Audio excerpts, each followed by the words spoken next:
What is up guys, welcome back to another video. In today's video we are going to be unboxing, setting up, and reviewing these eSkate specific LED underglow lights for your DIY electric skateboard.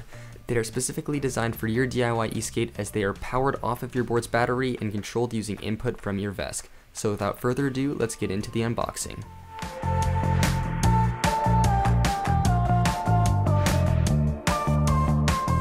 There were 3 things included in the box that Maxkgo sent me: a gold bubble mailer, a plastic bag containing a DC converter, and then the actual LED strip.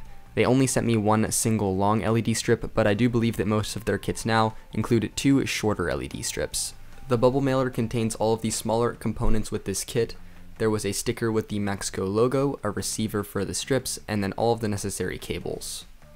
Like I said before, the DC converter is in its own plastic bag in the box that you receive from Maxkgo. It's got its own power switch, which means you can switch the LED lights on and off with a separate switch.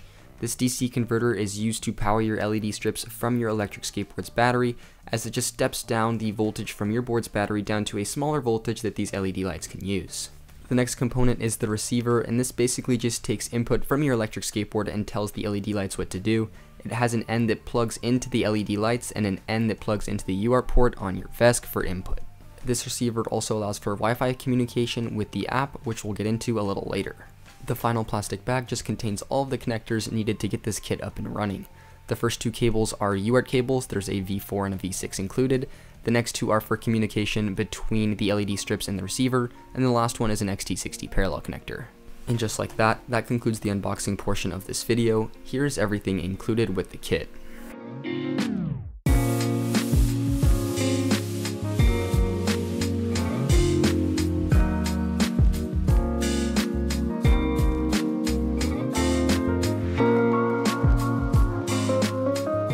We are installing this LED strip kit onto our DIY boosted board. The first thing that we did was to take our XT60 parallel connector and connect it into the main leads of the battery. This connects into the single side of the parallel connector, and then one end of the parallel connector will connect into your ESC, which in our case is the Foxbox Unity, and the other end of the parallel connector will plug into your DC step-down converter. The next thing that we did was to set up the receiver, and the first thing that we did for this was to connect up the UART cable to the JST on the receiver. We are using the version 4 UART cable as the Foxbox Unity is a VESC based on VESC 4. The next thing that we did was to take the wire with the black JST cable and 2 wires coming out of it, one blue and one white, and attach it up to the receiver. It's a pretty non-traditional eSkate connector in which you actually need to screw down the connections. The blue wire went into the port second to the right, and the white wire went on the far right.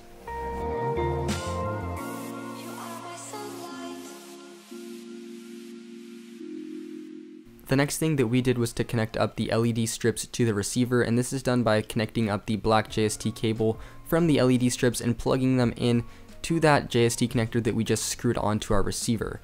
At this point, all that's needed for these strips is the power, and also the receiver needs to be connected up to the ESC. So we go back over to our skateboard, and we see we have the 2-pin used for powering from the DC converter plugging into the 2-pin on the LED strips, and then our receiver is powered using the UART port, which is that 7-pin JST, and we're just going to plug that in to the UART port on the Unity. At this point, the LED strips are fully connected and they should work, so just make sure your board is powered on, and then power on the LED strips, and they should start glowing green. You can connect up a remote. We are using a PPM remote because the UART port is taken, and if you throttle, they should go into an RGB multicolored kind of pattern, and when you fully brake, they should just go solid red.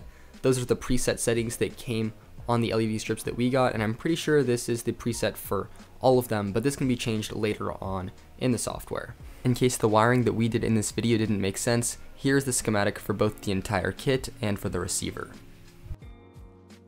All of the converters and receiver take up quite a bit of room, so I didn't have any space in the enclosure, so I actually just routed them outside of the enclosure, and I'm going to house them on the underside of my board for now until I figure out a better solution as to where to put them.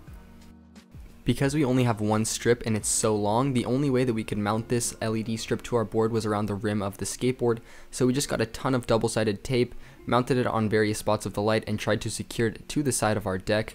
Unfortunately, using a bunch of tiny strips didn't really work, so we resorted to using a single really long roll of double-sided adhesive.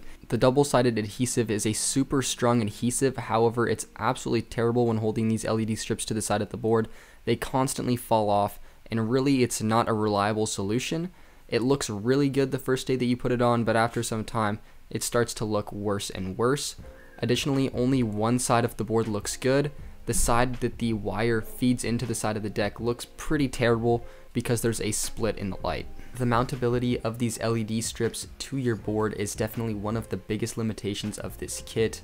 The fact that they don't include any adhesive is a huge drawback, and the geometry of these LED strips doesn't help either. If you plan on mounting these on your board, you'll need an extra enclosure hole for the power switch, as there is a separate power switch for these LED strips, which I think is super nice, so you don't have to have these on at all hours of the day, wasting battery. Now that we've discussed the setup of these lights, we're going to do a full review of what these things are actually like while riding at night.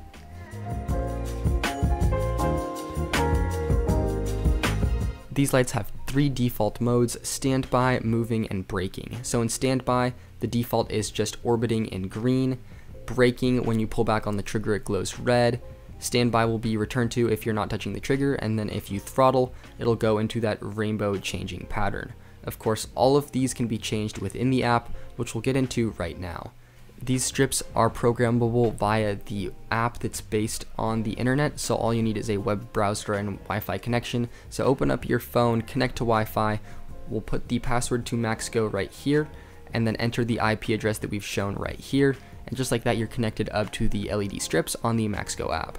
Under the Patterns tab, you can see the 3 modes: moving, braking, and standby, and then under the LED tab, there's a couple other settings you can change, but we didn't touch any of those. So back into the Patterns tab, we're going to go onto standby mode and just toy around with the various patterns you can choose.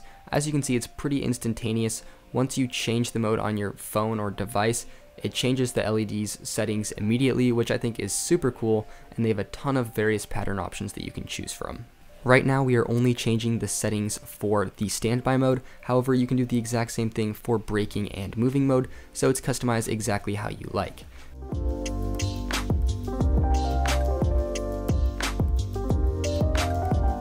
The brightness and the speed of your lights can also be adjusted using the 2 sliders at the bottom of the menu.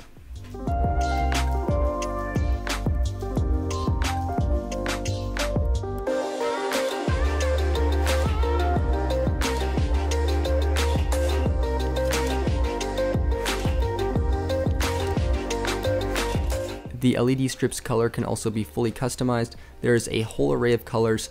We're just spamming various colors here to show you guys how many colors there really are and how quickly these lights change. So it's super cool, you can really customize these. As I mentioned before, braking and moving modes are also fully customizable, but we're not going to go through those menus and show you guys what each of the options are, as they're very similar to those in standby mode, and we'd have to be doing those things in order to show it on camera. The app is definitely one of the coolest features about these LED lights, as they're super customizable and programmable to your exact taste. I was honestly astonished with how good the app is, how easy it is to use, and how quick it is to respond. I was expecting it to be super buggy, but it's anything but that. Overall, I'm just very impressed. Now to get into the actual lights, I am very impressed with them. They look amazing. I mean, just look at the footage we were able to capture here on a GoPro, just taking it out for the first time. They looked absolutely incredible. So much brighter than any other underglow or LED light that I've used on the bottom of an e-skate before. And the footage turns out great. In real life, it looks even better. These LED strips just look so cool when riding at night, and they are extremely bright. I can't emphasize that enough. From a purely night riding aesthetic perspective, I would want these LED lights on any of the e-skates that I have, as they just look so cool and I love riding with them on. My problem with these lights is not with the actual appearance of these things, it's with the practicality of them. The converters are super bulky, it's hard to find room if you have a tight enclosure, and also they're really hard to mount, and the shape of the strip that they sent me is not good. The only spot that I could realistically mount this strip is on the rim of this board, which is not an easy thing to do, and I don't think it's a sustainable way to keep your e-skate. When you're riding out in the real world for a sustained amount of time, a lot of miles you're putting on these things, carrying the boards, these LED strips are going to get damaged on the rim of your e-skate when you drop it on its nose, when you run into something, and after just a few weeks, I don't think that these lights would hold up. For the first few times that you take these strips out, it looks amazing, but I don't think that they're sustainable in the long run, and that they're eventually going to fall off if you're bored. So in conclusion, I think that these lights are a fantastic idea and concept, but they're just not quite there from a consumer's perspective. They look amazing, the app is very well designed, but they're just not practical to install and maintain on a board. If you guys would like to learn more about these lights, we will leave a link in the description to Maxkgo's website. Like I said earlier in the video, they're releasing a ton of new LED light strip kits, so they're already working on some of the adjustments that I've talked about. If you guys made it this far and enjoyed this video, please consider liking and subscribing to this channel for lots of other DIY electric skateboard content. Once again, thank you guys so much for watching, and we will see you guys in the next video.